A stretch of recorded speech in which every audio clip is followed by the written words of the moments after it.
નમસ્કાર દર્શક મિત્રો, ગુજરાતની રાજનીતિમાં ફરી એકવાર મોટો તોફાન ઊભો થયો છે. ચૈત્ર વસાવા એક એવું નામ છે જે હંમેશા ચર્ચામાં રહે છે, પણ આ વખતે ચર્ચાનો મુદ્દો છે ચૈત્ર વસાવાને છોડવા માટે મેહુલ બોકરાની જોરદાર એન્ટ્રી. આજે આપણે જાણીશું આખી હકીકત શું છે, કોણ છે મેહુલ બોકરા, શું છે ચૈત્ર વસાવાનો કેસ, અને આ એન્ટ્રી પછી શું રાજકારણમાં નવો તોફાન મચાવવાનો છે. ચાલો જાણીએ સંપૂર્ણ માહિતી આજના વિડીયોની અંદર. ચૈત્ર વસાવાની ધરપકડ કેવી રીતે થઈ, કયા આરોપો લાગ્યા, સરકાર અને પોલીસના પગલાં, મીડિયા અને સોશિયલ મીડિયા પર ચર્ચા, જનતાનું ચૈત્ર વસાવા પ્રત્યેનું સમર્થન અને વિરોધ. અહીં વર્ણન ધીમે ધીમે વિસ્તૃત કરશો. મેહુલ બોકરાની એન્ટ્રી. મેહુલ બોકરા કોણ છે, રાજકારણમાં તેમનો પ્રભાવ, ચૈત્ર વસાવાને છોડવા માટે તેમની એન્ટ્રી કેમ મહત્વપૂર્ણ છે. મેહુલ બોકરાના નિવેદનો. આ લડત ન્યાય માટે છે. ચૈત્ર વસાવા પર લાગેલા આરોપો રાજકીય પ્રેરિત છે. જાહેર સભાઓમાં મેહુલ બોકરાના સંબોધનો. લોકસભામાં કે વિધાનસભામાં કરેલા દબાવ. અહીં તમે મેહુલ બોકરાની એક્ટિવ અને આંદોલન વધારે લગાવી શકો છો. વિરોધ પક્ષની પ્રતિક્રિયા. સત્તાધારી પક્ષનું મૌન કે નિવેદન. સોશિયલ મીડિયા પર રિલેક્સ ચૈત્ર વસાવા ટ્રેન્ડ. સ્થાનિકને લઈને રાષ્ટ્રીય રાજકારણમાં ચર્ચા. મેહુલ બોકરાની એન્ટ્રી કારણે ભાજપ, કોંગ્રેસ, આપ અન્ય પાર્ટીની સ્થિતિ.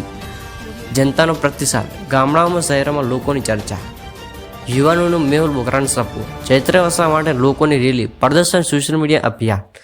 સામાન્ય જનતાની આશા કે મેહુલ બોકરાની એન્ટ્રી પછી ચૈત્ર વસાવાનો ન્યાય મળશે.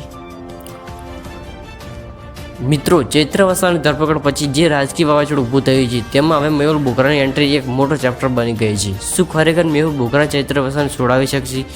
શું આ લડત ન્યાય જીતી શકશે કે ફરી રાજકારણમાં ભરમાશ ફસાઈ ગઈ જશે? આગળ શું થશે તે જો બધાની આંખો ગુજરાતની રાજનીતિ પર છે તો તમે શું માનો છો? કોમેન્ટમાં જરૂરથી લખજો.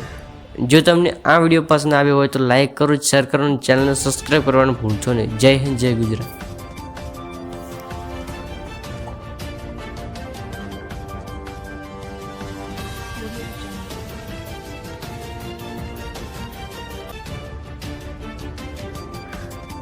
મેહુલ બોકરાની એન્ટ્રી.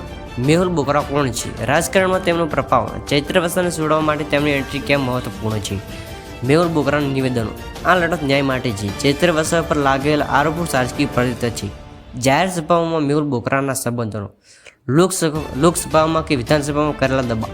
અહીં તમે મેહુલ બોકરાની એક્ટિવ અને આંદોલન વધારે લગાવી શકો છો. વિરોધ પક્ષની પ્રતિક્રિયા. સત્તાધારી પક્ષનું મૌન કે નિવેદન. સોશિયલ મીડિયા પર રિલેક્સ ચૈત્ર વસાવા ટ્રેન્ડ. સ્થાનિકને લઈને રાષ્ટ્રીય રાજકારણમાં ચર્ચા. મેહુલ બોકરાની એન્ટ્રી કારણે ભાજપ, કોંગ્રેસ, આપ અન્ય પાર્ટીની સ્થિતિ. જનતાનો પ્રતિસાદ. ગામડાઓમાં, શહેરોમાં લોકોની ચર્ચા.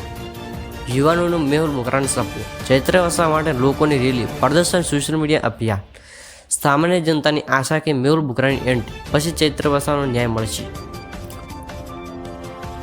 મિત્રો, ચૈત્ર વસાવાની ધરપકડ પછી જે રાજકીય વાવાઝોડું ઊભું થયું છે તેમાં હવે મેહુલ બોકરાની એન્ટ્રી એક મોટો ચેપ્ટર બની ગઈ છે. શું ખરેખર મેહુલ બોકરા ચૈત્ર વસાવાને છોડાવી શકશે? શું આ લડત ન્યાય જીતી શકશે કે ફરી રાજકારણમાં ભરમાશ ફસાઈ ગઈ જશે? આગળ શું થશે તે જો બધાની આંખો ગુજરાતની રાજનીતિ પર છે તો તમે શું માનો છો? કોમેન્ટમાં જરૂરથી લખજો. જો તમને આ વિડીયો પસંદ આવ્યો હોય તો લાઇક કરો, શેર કરો અને ચેનલને સબસ્ક્રાઈબ કરવાનું ભૂલશો નહીં. જય હિન્દ, જય ગુજરાત.